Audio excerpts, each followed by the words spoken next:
Chris has come up with this unique way of getting a little more draft into our fire by using the leaf blower. Go ahead, Chris.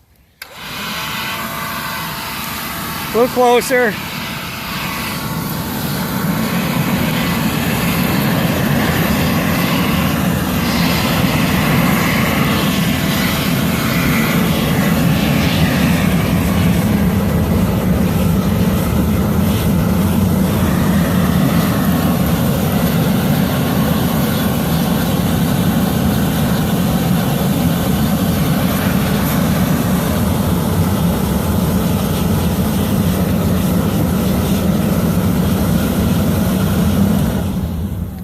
You can see that foam has risen way up there to the top, so we're getting this baby really hot underneath there with the leaf blower.